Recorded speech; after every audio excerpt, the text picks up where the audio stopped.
Ikwama was born during the rainy season, and what the father did was to quickly take Ikwama to the river to ensure that he appeases their gods, as they usually do in their village. So when Ikwama grew up, the father also went back to the river to get a waist bead for Ikwama. So Ikwama wore the waist bead. The waist bead was to protect Ikwama from being raped and also from being pregnant. That was the essence of the waist bead. We all know that in some communities in Africa, the waist bead could be for beauty. Some say it helps to shapen the woman, to give the person a figure eight. By that, so do you don't even need to do the BBL that is now in vogue. So when Ikwama grew up, every man that asks Ikwama out, like a man asks her out, that man would love her so much. And once Ikwama does anything with that man, the man will no longer function again down there. Like his manhood will be gone, but he will not know. So, but anytime the man wants to go to stay with another woman, the thing will not come up.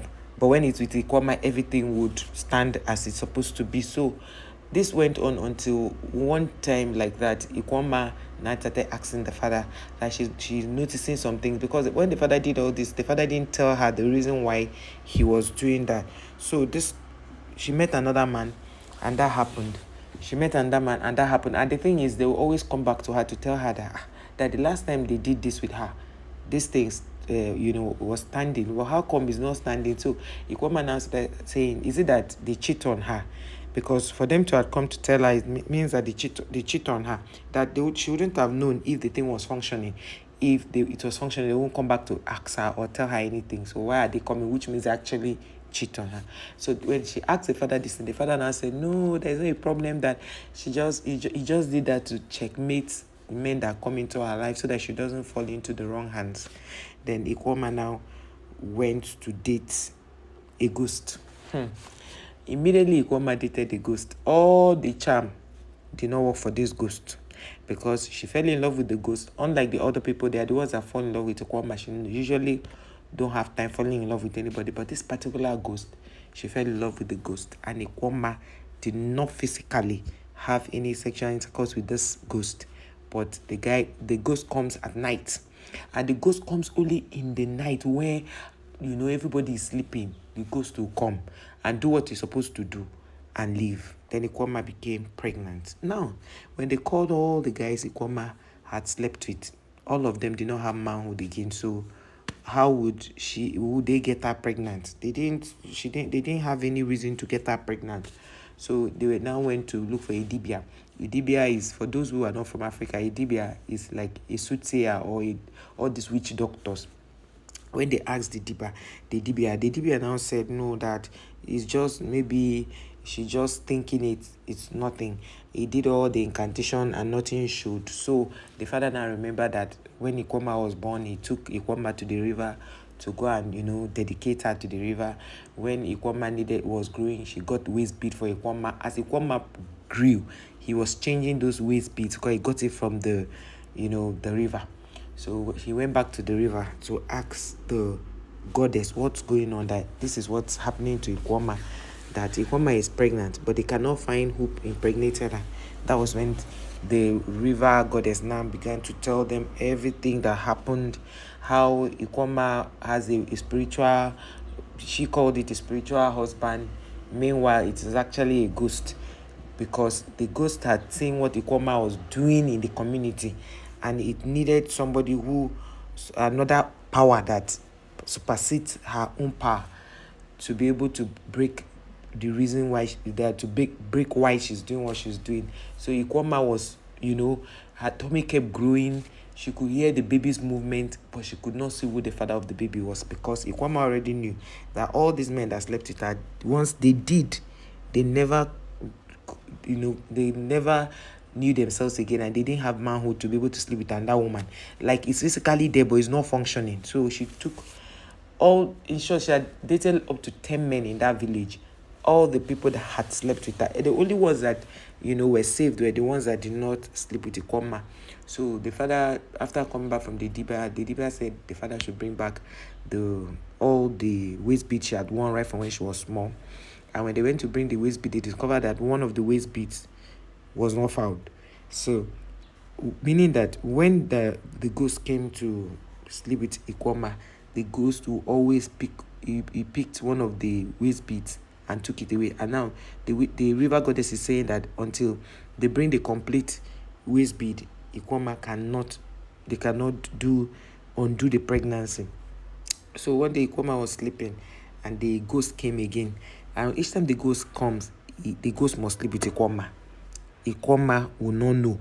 But in her dream, and she must have the same dream on that day. So she now decided to speak to the father that there's something that happens to her in the dream.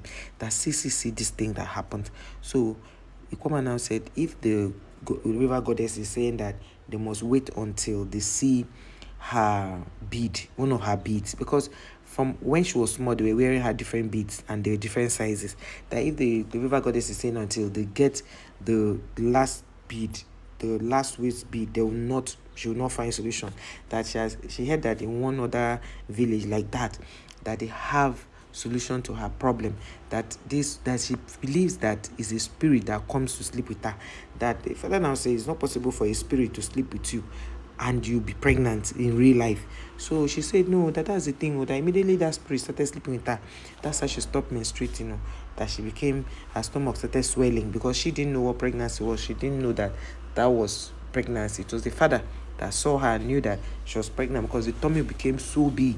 And then she started feeling, so she said yes, that she's feeling some movement, but that she doesn't know what the problem is. So when the father eventually followed her to that village, it was a market day. And on their market day, nobody would cry. Nobody would, do any incantation. Nobody would shout. Every time it's their market day, everything is always calm, normal, regular. Even if somebody dies in your family, you won't cry. It's the rule. So they had to sleep over in that village. The next day, they went to see that particular dibia. The particular dibia now said that what is controlling Ikoma is higher than his own powers. That he has checked it out. He has seen that it's not what he can handle. So Ikoma now asked him if he has another very powerful witch doctor that they can go and meet. So that was how they were going from one witch doctor to the other. And as they went, Ikoma was so pregnant that to even walk was a problem. So the father now decided that he will go back to the river goddess. When he go back to the river goddess, he appeased the river goddess. He told the river goddess that if any mistake they are done, that they are really sorry about it, what can be done about this? So they said, let Ikoma keep watch, that when the ghost comes to try to sleep with her, she should do a certain thing that will make the ghost to come into the shield that they are going to give her. So Ikoma, at the period the ghost will come, Ikoma left the shield from where it was, because the thing was supposed to be hanging on the bed. Ikoma left the shield, it fell. So the ghost came, did what he was supposed to do, and left. So Ikoma was now having that dream. So when she woke up from the dream, the ghost had gone. So she started crying that she kept the shield here, that the thing was just here, that she can't find it. So she looked down and saw it down the ground on the floor. And she just started feeling bad because this was an opportunity for her to do what she needed to do. So one day she woke up from her sleep and saw the ghost sitting down. She now asked the ghost, who are you? Ikoma asked the ghost, who are you? The ghost now told Ikoma that until they return all the male organs that they have destroyed in this village, she and her father, they are not going to have peace. And this pregnancy she's carrying, she's going to give birth to that pregnancy. But if she agrees to work with the river goddess for them to return those people's manhood, that definitely this pregnancy will go, but that they have to strike a deal. So Ikoma went to the father's room and said, see what this person has said. The person has actually appeared. The person said this. The father now said, okay. They now went back to the river goddess. The river goddess now said the reason why she's going to reverse this thing is because Ikoma had always been her baby right from when she was small, that they are not new people to her. That was how she gave them something. They put it in their mouth, and the father took some, she took some, and they went. And that was how Ikoma's father called all the men that she has slept with in the village and, blessed them. He poured the thing. The thing is like liquid. He put water in his mouth, used it to bless all of them. As he was pouring it on them, he will pour it on you, and you now put it on your forehead. And that's how all of them got back their manhood.